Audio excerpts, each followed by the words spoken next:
काँग्रेसकडून शरद पवारांच्या राष्ट्रवादीला यापूर्वीच विलीनीकरणाचा प्रस्ताव 2024च्या लोकसभा इलेक्शन्स पूर्वीच दिली होती ऑफर। तर शरद पवारांच्या राष्ट्रीय अध्यक्षपदाची ही ऑफर, तर पवारांनी मात्र त्यावेळी ऑफर नाकारल्याची माहिती।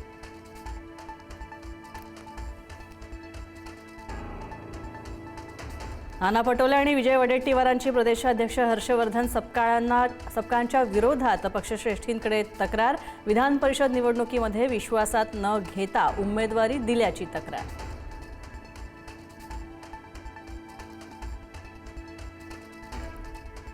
जळगाव विधान परिषदेमध्ये रेश्मा काळेंच्या माघारी संदर्भात अद्याप तोडगा नाही, तर रेश्मा काळे या शिवसेनेच्या बंडखोर उमेदवार। महाजनांच्या उपस्थितीमध्ये भाजप शिवसेनेची बैठक निष्फळ।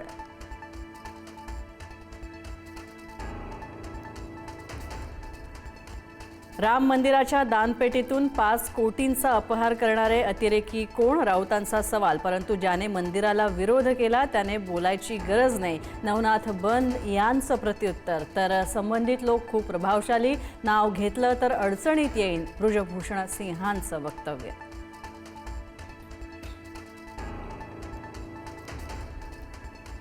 शेतकऱ्यांनी पेरणीची घाई करू नये, अन्यथा दुबार पेरणीचं संकट येऊ शकतं। सरकारच्या सूचनांनुसारच पेरणी करावी, मुख्यमंत्र्यांचं आवाहन। तर एल निनोसाठी टास्क फोर्सची नियुक्ती।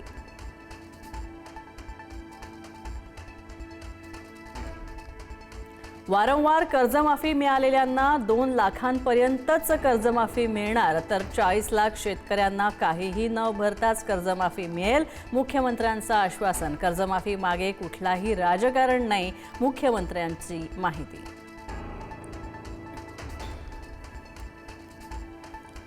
शेतकऱ्यांचा विरोध डावलून शक्तीपीठ महामार्गाची अधिसूचना। काँग्रेस नेते सतेज पाटील यांचा आरोप। तर महामार्ग शेतकऱ्यांच्या नव्हे तर कंत्राटदारांच्या फायद्याचा असल्याची टीका।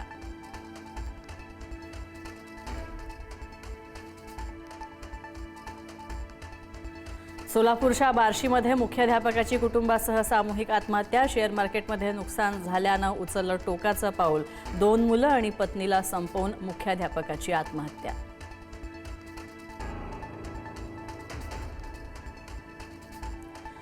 नाशिकमध्ये कांदा खरेदीत महाघोटाळा। पोर्टलवर दाखवलेली खरेदी आणि प्रत्यक्ष गोदामातील साठ्यात तब्बल 24,749 टनांची तफावत।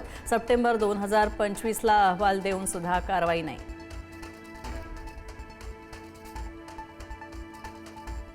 शेगावातील प्रसिद्ध शेगाव कचोरीची अन्न व औषध प्रशासन विभागामार्फत तपासणी। तर विभागाने विविध प्रकारचे नमुने देखील ताब्यात घेतले। धार्मिक शहरांमध्ये प्रसिद्ध खाद्यपदार्थ तपासणीच्या रडारवर।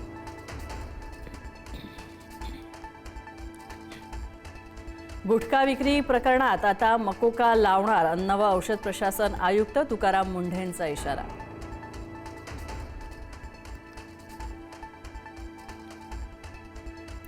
अमेरिकेकडून इराणवरील नियोजित हवाई हल्ले रद्द। डोनाल्ड ट्रम्प यांची मोठी घोषणा। इराणच्या सर्वोच्च नेतृत्वाशी चर्चा झाल्यानंतर निर्णय।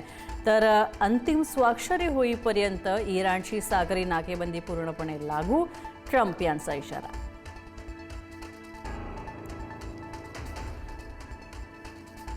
आठवड्याच्या शेवटी शेअर मार्केटमध्ये उसळी। सेन्सेक्स तब्बल 1760 अंकांनी वधारला। अमेरिका इराण शांती करार होण्याच्या चर्चेच्या मार्गावर परिणाम झाल्याची माहिती। तर निफ्टी सुद्धा वाढली।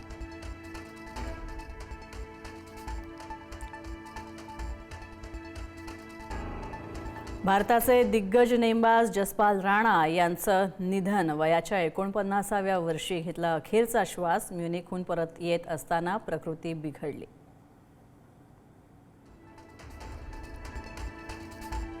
आणि न्यूझीलंडचा स्टार फलंदाज आणि माजी कर्णधार केन विल्यम्स आंतरराष्ट्रीय क्रिकेटमधून निवृत्त। केनने केल्या न्यूझीलंडसाठी सगळ्यात जास्त 19,346 आंतरराष्ट्रीय धावा। त्याच्या निवृत्तीमुळे एका युगाचा यशस्वी शेवट।